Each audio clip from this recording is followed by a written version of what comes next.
இயேசுவின் நாமத்தில் உங்கள் யாவருக்கும் என் அன்பின் வாழ்த்துக்கள். நிச்சயமாக மீண்டுமாக செப்டம்பர் மாதம் 1ஆம் தேதியிலே உங்களை பார்ப்பதிலே மிகுந்த மகிழ்ச்சி அடைகிறேன். தேவனுடைய வாக்குத்தத்த வசனத்தை உங்களோடு பகிர்ந்து கொள்ளுகிறதிலே நான் சந்தோஷம் அடைகிறேன்.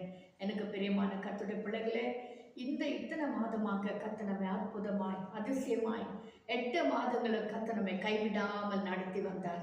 நம்முடைய தேவன் எவ்வளோ நல்லவர் பாருங்க. அவர் எவ்வளோ வல்லமை உள்ளவர், அவர் வாக்குத்தத்தத்தில் உண்மை உள்ளவர், அவர் மகிமை பொருந்தினதான கர்த்தர். அவர் இந்த மாதம் கூட நம்மை அற்புதமாய் நடத்துவார். இந்த மாதத்துல கூட நீங்கள் செபிக்கும்படியாய் நான் அதாவது அந்த வாக்குத்தத்தங்களை பிடித்து செபிக்கும்படியாய் கர்த்தர் கொடுத்ததான அந்த வசனம் ஏசாயாவின் தீர்க்கதரிசன புத்தகம் 65ஆம் அதிகாரம் 17ஆம் வசனம். ஏசாயாவின் தீர்க்கதரிசன புத்தகம் 65ஆம் அதிகாரம் 17ஆம் வசனம் உங்களுக்காக நான் வாசிக்கிறேன். இதோ நான் புதிய வானத்தையும் புதிய பூமியும் சிருஷ்டிக்கிறேன், முந்தினவைகள் இனி நினைக்கப்படுவதில்லை, மனதிலே தோன்றுவதும் இல்லை. ஹல்லேலூயா. இந்த வசனம் புதிய வானம் புதிய பூமின்னு சொன்ன உடனே நமக்கெல்லாம் ஞாபகம் வருகிறது 2ஆம் வருகை. ஒருவேளை அந்த வசனத்தை கூட இந்த பகுதியில நான் வாசிக்கும் போது அதை குறித்துதான் கொஞ்சம் எம்பசைஸ் பண்ணப்படுகிறது. ஆனால் ஆவியானவர் எனக்கு கொடுத்ததான ஒரு வெளிப்பாடு, ஆவியானவர் என்னோடு இடைப்பட்ட காரியம் என்னவென்று சொன்னால், இதோ நான் புதிய வானத்தையும் புதிய பூமியும் சிருஷ்டிக்கிறேன். இந்த செப்டம்பர் மாதத்துல கர்த்தர் நமக்கு கொடுக்கிற ஒரு வாக்குத்தத்தம் என்ன சொன்னால், அருமையான கர்த்தருடைய பிள்ளையே, தேவனை நம்பிக்கொண்டு இருக்கிற அருமையான தேவ ஜனமே, ஆண்டவர் கொடுக்கிற வசனம் என்னென்றால், இதோ நான் புதிய வானத்தை உண்டாக்குவேன். அப்படின்னு சொன்னால் வானம் ஒரு ஆவிக்குரிய நன்மை குறிக்கிறது. பூமி, புதிய பூமி ஒரு பூமிக்குரிய ஆசீர்வாதங்களை குறிக்கிறது. ஹல்லேலூயா. இந்த மாதத்துல கர்த்தர் உங்கள் குடும்பத்துல உங்கள் தனிப்பட்ட வாழ்க்கையில கர்த்தர் ஒரு புதிய ஆவிக்குரிய நன்மைகளை சிருஷ்டிக்கிறார். புதிய பூமிக்குரிய நன்மைகளை கர்த்தர் உங்கள் குடும்பங்களில கொடுக்கிறார். நீங்கள் இந்த மாதத்துல எந்த தேவையோடு இருக்கிறீர்களோ, இதுவரைக்கும் இந்த காரியம் நடக்கலன்னு சொல்லி ஒருவேளை அங்கலாய்த்து கொண்டு இருக்கிறீர்களோ, அல்லது என் குடும்பத்தில் இப்படிப்பட்ட பிரச்சனைகள் இருக்கு, இது சால்வ் ஆக வேண்டும் என்கிற ஒரு எண்ணத்தோடு காணப்படுவீர்களே, ஆனால் நம்முடைய ஆண்டவராகிய கர்த்தர் சொல்லுகிற அந்த வசனம் சொல்லுகிறது என்னவென்றால், இதோ நான் புதிய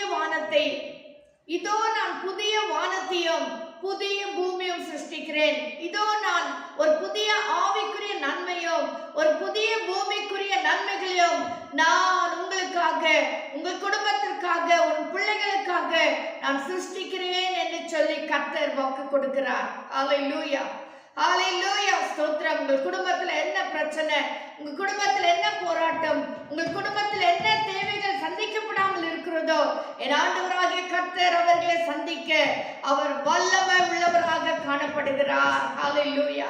அவர் மகிமை பொருந்தினவராக காணப்படுகிறார். உலக பிரகாரமான ஆசீர்வாதங்கள் மட்டுமல்ல, ஆவிக்குரிய நன்மைகளை கர்த்தர் கொடுக்க விரும்புகிறார்.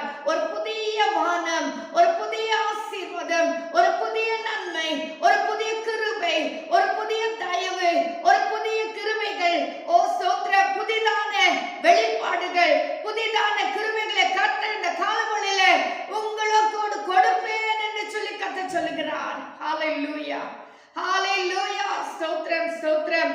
அதுக்கு தொடர்ந்து நாம் என்ன வாசிக்கிறோம்? அவர் சொல்லுகிறார், சிருஷ்டிக்கிறேன், முந்தினவைகள் இனி நினைக்கப்படுவதில்லை. ஆமென், ஹல்லேலூயா. அதாவது முந்தினவைகள் இனி என்னாகுமோ, என்ன நடக்குமோ அப்படிங்கிற ஒரு நினைவே உங்களுக்கு வராது. கர்த்தர் சொல்றார், அதுக்கு முன்னவே நான் புதிதான காரியத்தை சிருஷ்டிக்கிறேன், அதற்கு முன்பதாகவே நான் புதிய ஆசீர்வாதங்களுக்கு கொடுக்கிறேன். ஹல்லேலூயா. அவைகள் மனதிலே தோன்றுவதும் இல்லை.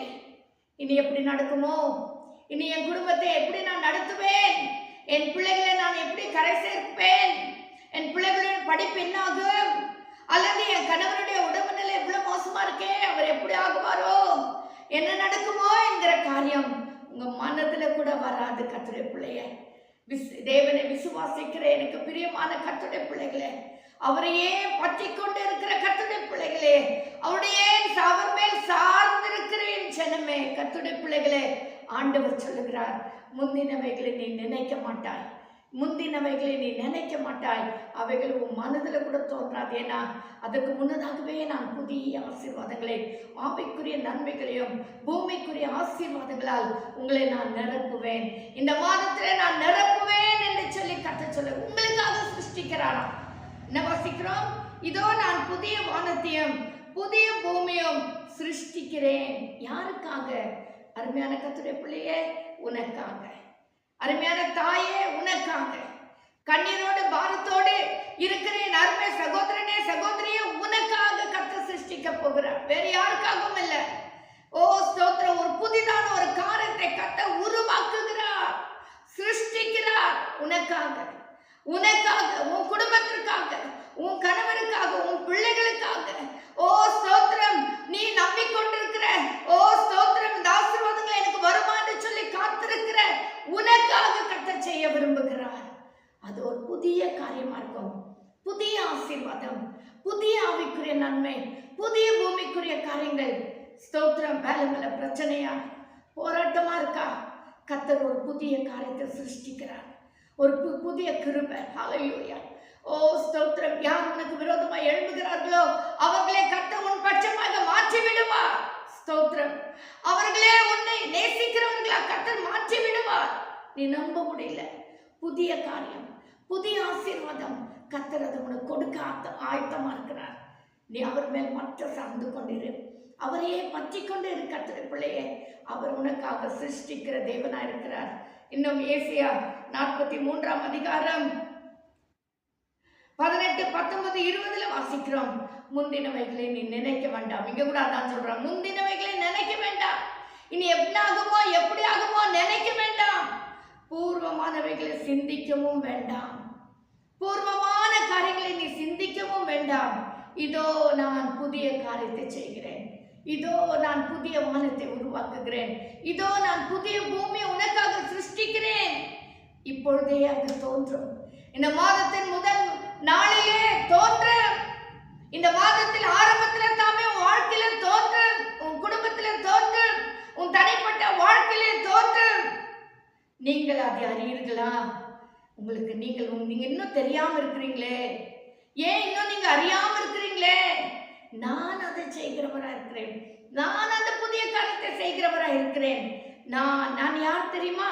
நான் வனாந்திரத்துல வழியையும், வனாந்திரத்துல வழியே இருக்காதுங்க, எப்படிதான் போய் கரை சேர்ப்போம்னே தெரியாது. ஆனா கர்த்தர் சொல்றார், உனக்காக நான் வனாந்திரத்துல வழியை ஆயத்தம் பண்ணுவேன், அவாந்திர வெளியில ஆறுகளை உண்டாக்கும். அவாந்திர வெளி, அங்க தண்ணியே இருக்காது.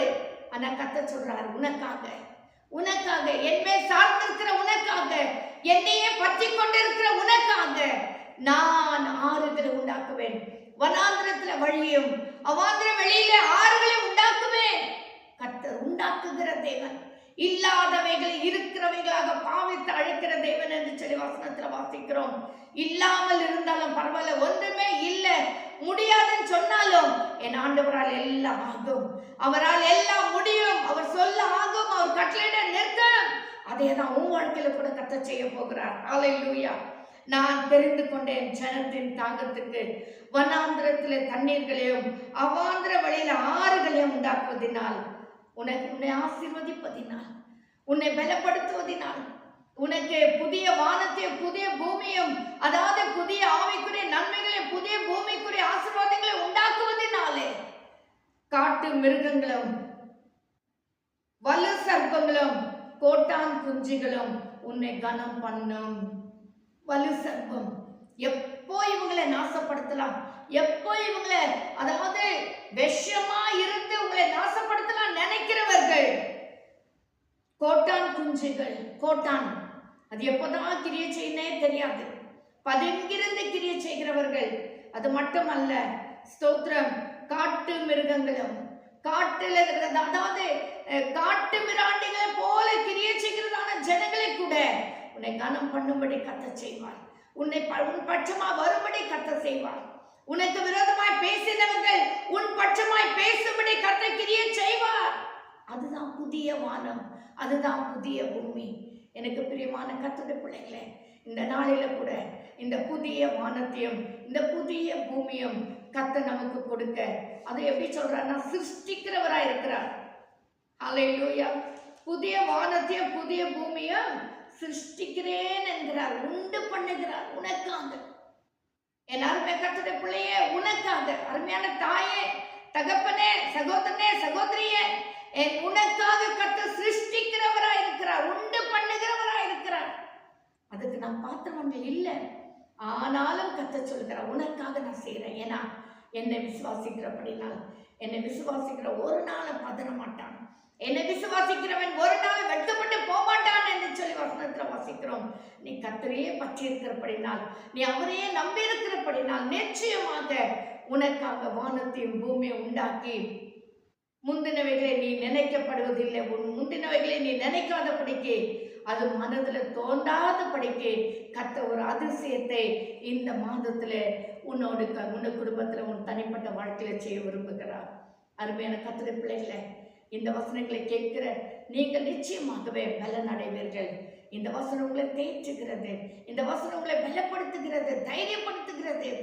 என்னையும் நம்மையும் கர்த்தர் தைரியப்படுத்தி கொண்டிருக்கிறார். தைரியத்தோடு இந்த மாதத்துல கால் வைப்போம். நமக்கு முன்பதாக ஜெய கிறிஸ்து செல்லுகிறார். அவரை வழியை ஆயத்தப்படுத்தி வனாந்திரத்துல வழியும் அவாந்திர வெளியில ஆறுகளை உண்டாக்கி நம்மை நிச்சயமாய் நடத்துவார், பலப்படுத்துவார். இந்த வசனங்களை கேட்கிற நீங்கள் நிச்சயமாகவே உங்களுக்கு இது பிரயோஜனம் உள்ளதா இருக்குமே. ஆனால் உங்கள் கமெண்ட்ஸை நீங்க கமெண்ட் பாக்ஸ்ல போடுங்க. நிச்சயமாக அதை பார்க்கும் பொழுதே எனக்கு அது உற்சாகமா இருக்கும். நான் இன்னும் இந்த வசனங்களை எடுத்து உங்களோடு பகிர்ந்து கொள்கிறதுல நான் இன்னும் மன மகிழ்ச்சியா இருப்பேன். கர்த்தர் உங்களுக்கு செய்த நன்மைகளை எங்களுக்கு தெரியப்படுத்த மறவாதீங்க. நீங்கள் கர்த்தர் செய்த நன்மைகளை எங்களுக்கு தெரிவிங்க. நாம் ஒன்று சேர்ந்து கர்த்தரை மகிமைப்படுத்துவோம். இந்த வேளையை நாம் கண்களை மூடி செபிக்கலாமா?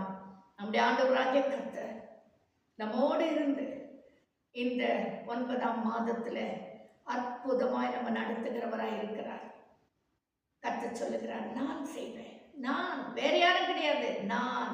இதோ ஒரு அட்டென்ஷனை கொடுக்கிறார், இதோ ஒரு அட்டென்ஷனை கொடுத்து சொல்லுகிறார், நான் புதிய வானத்தையும் புதிய பூமியை உங்களுக்காக சிருஷ்டிக்கிறேன்.